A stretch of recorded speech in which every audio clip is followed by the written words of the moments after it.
Masquerade say Mure Zimbabwe, welcome to our channel Zim Confessions and Deep Secrets. Kana kariki kutanga kukwea pano channel, please don't forget to subscribe. Kana uchungwa garoka subscribe, but don't forget to comment and share this video.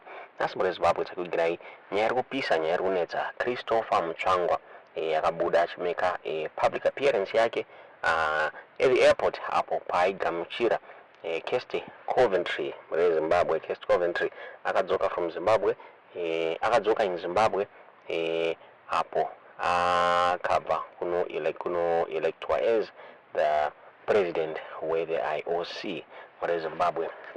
So Christopher Mutsvangwa akaspotwa pa airport achigamuchira Kesti Coventry. Arikunzi this is his first public appearance kubva paakabuda achiataka Vice President Constantino Chiwenga on my leaked videos. Akabuda Mure Zimbabwe akabuditswa nedug up Mure Zimbabwe akunaomira mushe nyaya yabuditswa na Majara Jairos on his ex-endo achitaura iye achiti Christopher Mutsvangwa he is an attack dog wa President Emerson Dambudzo Mnangagwa. Zvinoomira mushe akabuda achitaurawo zvakare achiti Mavetera is another attack dog wa Vice wa President Emerson Mnangagwa. Chinzi vaviri ava vanoziva ende vari kutumwa naPresident Emerson Mnangagwa. Majara Jairos akabuda on his ex-endo achitaura iye achiti Emerson Mnangagwa's attack dogs in one picture. Here is Tatenda Mavetera, one of Mpanduki Chiramwena fame, referring to Chiwenga and Christopher Mutsvangwa, who fiercely attacked Chiwenga, undermining his authority in an audio which went viral. They were at the airport yesterday. Those are the Majara Jairos along with the picture ya Murkuona irapo ina Tatenda Mavetera Kesti Coventry pamwechete na Christopher Mutsvangwa Mure Zimbabwe. Kuchara kwatiri kuita ZANU-PF pamwechete na Vice President Constantino Chiwenga havasati vabudisa mastatements on this issue Mure Zimbabwe, asi mamiriro zvakaita muri kunzi ZANU-PF hamunaomira mushe mava nebongozozo mashata Mure Zimbabwe anzi mafactions acho awanda ende pamberi apo zvinogona kusapera mushe. Tingazive kuti munoionawo sei nyaya yetiudziwo zvamuri kufunga mucomment section. Zviri kuti aisazviziva kuti next president ndibaba Mnangagwa as the vice president that he was.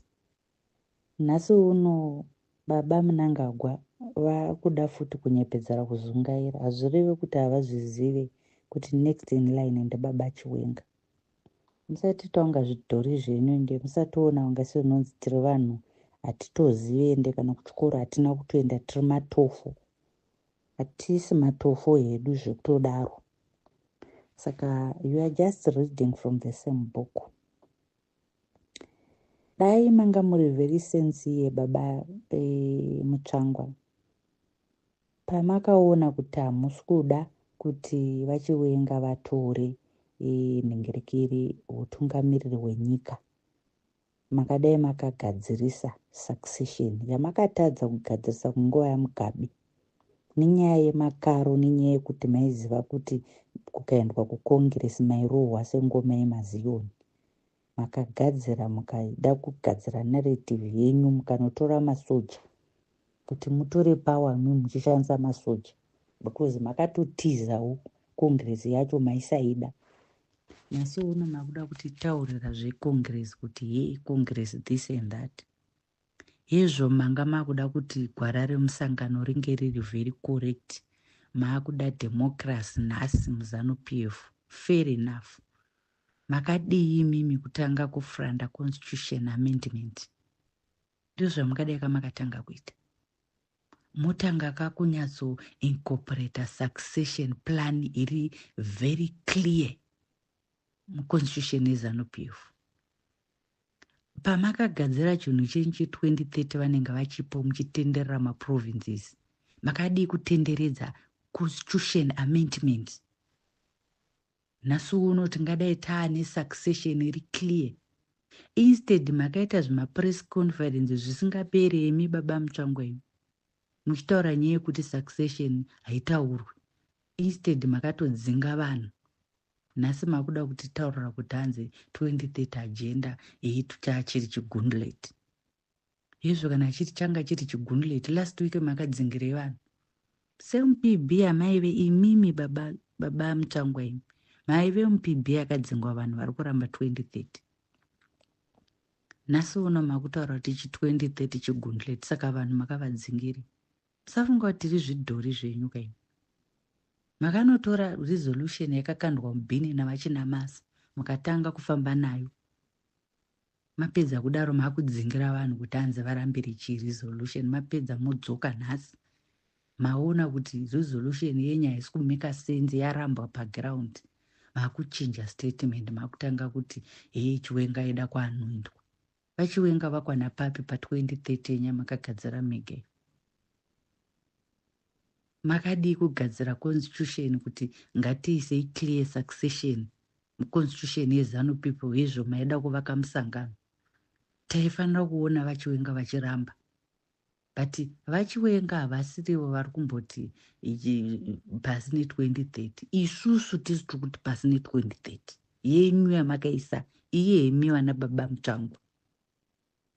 Saka musatoona kunge tiri zvituta, ende musatoona kunge tiri zvidhori venyu. Ende musaona kunge ZANU-PF ndeyenyu futi.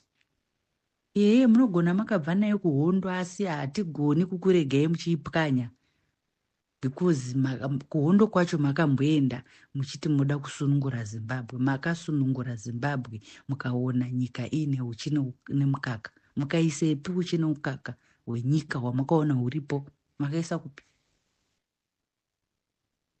Now you want us kuti tikondi nechungokuchirirai uchine mukaka weZimbabwe makadya, makapedza. Makapedza mamatisira zvigananda. Ndo zvakutonga nyika. Mapedza muda kutosumudza muromo pamusoro nopazasi kuti muri kuda kuita the next president weZimbabwe, muchikambena, muchita showdown vachiwenga, muchifunga kuti munezi. You have been in the government for the past 40 years, vamutangwa. And what have you done? What have you done imimi chekuti nhasi uno munoda kuti mudeta candidate wekuti muite showdown vachiwenga muchiona kunge muri better candidate. Muri better candidate yani kwemi? Muri better candidate yani? Muri kuzviti makauya makadengezera manhizi eri kumhondoroko, marodhi akabvaruka, ari kupwanywa, naidzo dzimotokari dzenyu dzekumamizi still chakadinuku. What benefits are we getting sema citizen munyika nechimanize chenjocho? Chii chatiri kuwana? Yakaemploya vana vangani? Vari kupiwa mari here kana kuti how many vana vari kuabhiswa ipo papa nechimanize chenjocho vari kushanda mari vasingapiwe mari? Imi ndimi mvingononokora makomisheni kokoko, taxi isikabhadharwe, all sorts of rubbish dzamunenge muchingoita munyika munomu. Munofunga kuti tinenge takapusa hationi. Makutanga nhasi kutaura kuti makuzoda vakadzi stereki. Zvino maida vakadzi, mamoda vakadzi stereki sekutaura kwamuri kuti chamakavaitira kubva muchipinda muchidzoka kuhondo for 40 years down the line. Chii chamakaitira vakadzi? Izvo nhasi makutaura kuti vakadzi vanezenge vane highest voter yekuvoterani. Kuvotera imi kuti murambe muchiuraya nyika. Tikutoda vachiwenga ivavo kuti vave Traore of Zimbabwe. Traore kuBurkina Faso idhandaide rakatobuda muami riri pasi chaizvo. But nhasi uno Burkina Faso ya uchina mukaka. Look and just visit Burkina Faso and see development iri paground iri kuonekwa. Now they are building free houses for all citizens. And what are you doing yourself for the past 40 years? Basa ndere kutudza mavhoko. Nikuswera muchititaurira chirungu chichamunoenda kunovhura madictionary. Tinodya chirungu isusu. Tinodya madhigiri amunoswera muchitudza iwayo. Tinena zvese izvozvo. Tikutoda vachiwenga fresh from barracks. Tikutoda vachiwenga vatori principled, vasati vaspoiliwa nesupu yenyu yemapolitician yekumanipulata nekunyepera vanhu. Ndo vatikutoda ivavo. Mapolitician majaira steri kuda kuita basa rekumanipulata vanhu muchida kutanga kuita showdown makusensena akadai. Aiwazve. Vachiwenga vane history consistency. He has been a soldier ever since vachibva kuhondo. And he has never been fired. He rose through the ranks. Mutaura kuti hanzi munoda kuti mimi vachiwenga vaende kuDRC, munhu wese the general what happens kuvanhu vanenge vachienda paground? Look at yourself. You call yourself a learned somebody, but look at the words that are coming out of your mouth. Nasi muri kutaura kuti Mary Chiwenga vazenge, you created that scenario so that you wanted to decamben baba Chiwenga nayo. Manje makanyangira yakaona. Vachiwenga vakatoraramiswa namari kubva mupoizeni idzodzo nezvese zvaiitwa naMary Chiwenga kuti vafe nekuda kwekuti Mwari vaivada kuti vagosunungura Zimbabwe. Nhasi uno vachaisunungura. Not even you, Baba Mutsvangwa, who stop this wave yaGudoguru. Not even you. You don't even stand a chance kutsvetwa mubhaloti kuti muri kuvhoterwa imi Baba Mutsvangwa navachiwenga apa. Hamunonge kana benzi rinokuvhotera imi.